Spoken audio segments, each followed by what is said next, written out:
We're going to start discussions about private charities, which are better known as foundations.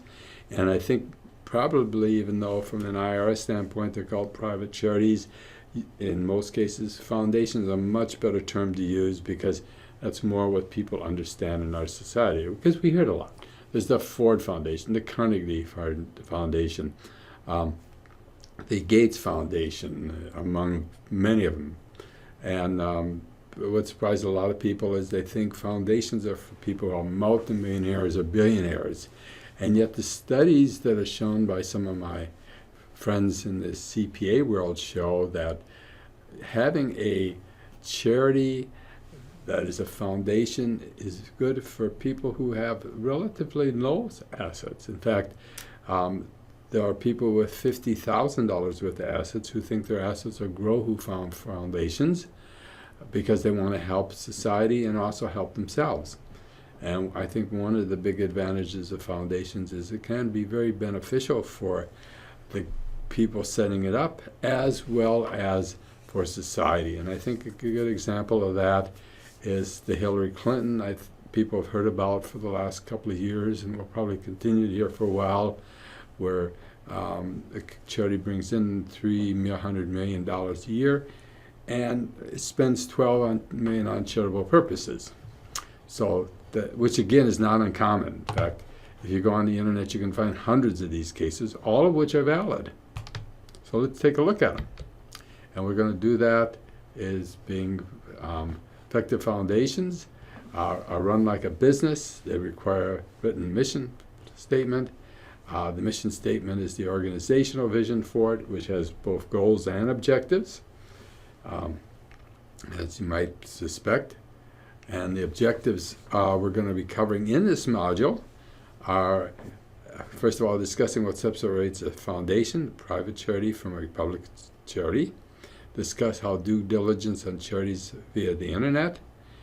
Describe the foundation management and governance, and finally the importance of success planning. Separately, we're going to cover the private foundations and the private operating foundations, which are completely different entities. But for this particular module, let's just stick with the general topic of foundations. Who does the foundation support? Generally, the step after determining on the mission statement is determining which cause or causes should be supported that meet the mission statement goals and objectives. That should be straightforward. You want to have it in place, and you say, well, why do you have to have it in place? Why not just give money? Because that's a requirement of the IRS. And foundations basically are set up so they comply with IRS rules, which saves a substantial amount of money. What charities should be supported by the foundations? Well, due diligence is required. In theory, it should be done by the foundation itself, but many times getting started is done by people like financial planners who are advising them, attorneys or accountants. A good source for information about particular charities, whether it's supported or not, is Charitable Watch, Charitable Navigator, and Charitable Check 101. I've listed these three because these are ones I use. There's others, but I use these because they cover what I need to be able to tell whether the charity is spending the money for a purpose of administration or it's being spent for purposes of the charitable purpose. I realize that charity can be IRS qualified but spend very little on the charitable direct aid. And again, we're talking about public charities that we're looking at, because what foundations basically do is give money to charities that are public. Due diligence information. Charity Watch advises consumers to donate charities that use at least 75% of their assets for direct aid. Unfortunately, direct aid is very broad and can include staff first-class travel, expensive hotels, entertainment, staff salaries, etc., even though it's not the administrative part. So again, if you look at the tax returns, which I do as part of my due diligence of charities, I can get a pretty good feel of where the money is being spent. And it may say it's 80% for direct aid, such as some of the very well-known, and find out that direct aid is really very little actually going for the charitable intent, because all these other expenses eat it up. Good due diligence means checking the tax returns, you as an individual, also as a financial planner, to verify what type of direct aid is spent for the charitable cause. Most of it's surprised how small that amount might be. For example, I've really stuck with charities. I never thought about looking at universities before, but when I came to teach for Cal Lutheran, I looked at their tax return. And I got a lot of information out of it. That gave me a better appreciation of what a good school it is and why I wanted to work for them. And I think the same thing, other private schools I worked for, I did a tour at Loyola University and also at, I guess that's the only private not-for-profit I worked at besides here. Oh, I'm sorry, Northrop University I worked at. Also I checked out.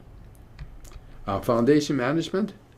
The founder selects the management of the foundation, and they are called directors.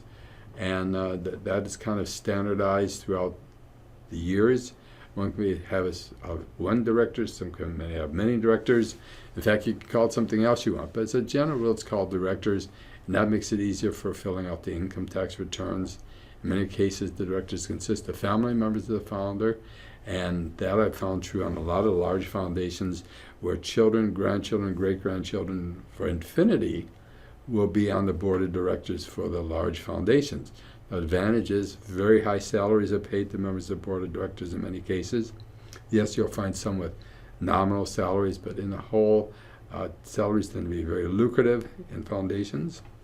Although technically legal and tax deductible, is not uncommon to see abuse of the funds entrusted to the directors.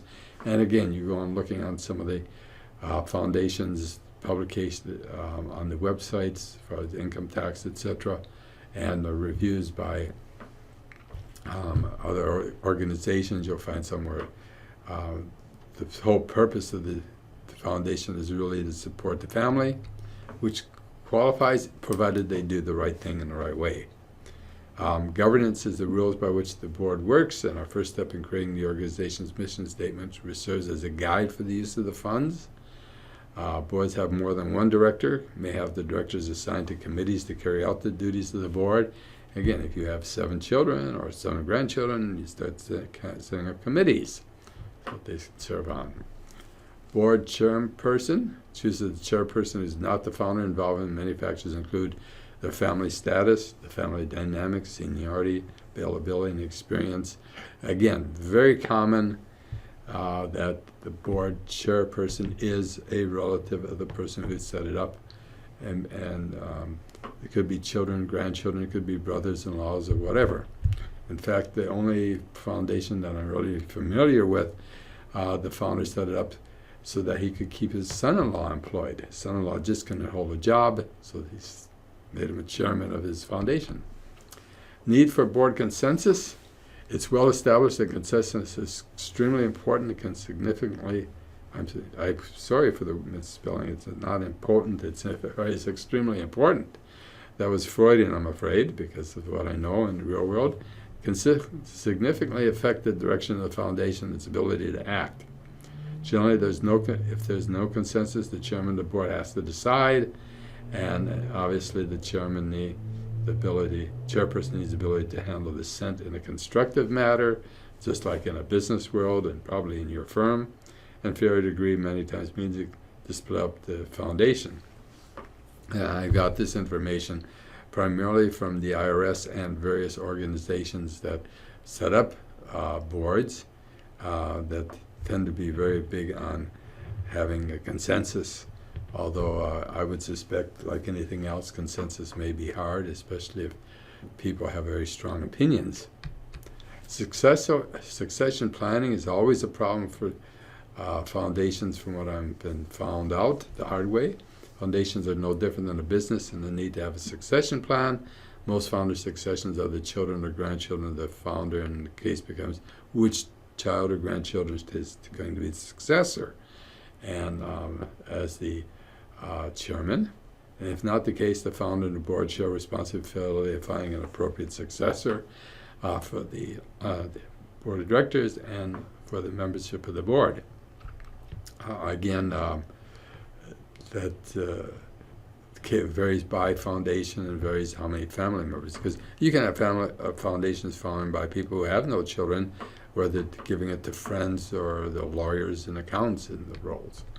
The board, director committees are common in order to get things done, and if the board consists of mainly family members, an executive committee is established to make decisions and act between meetings of the full board. Typically, board meetings are 4 times a year, for those of you concerned. Very good salaries for it. In this module, we learned the ability of one to be able to obtain personal benefits and still obtain the charitable tax deduction. We also went over the sources of where you can find out about the foundations and what they're spending their money on, and the importance of the governing board and the source for due diligence of a qualified charity. I want to again repeat that private charities are treated different than public charities because they are intended to provide funds to private charities. To public charities.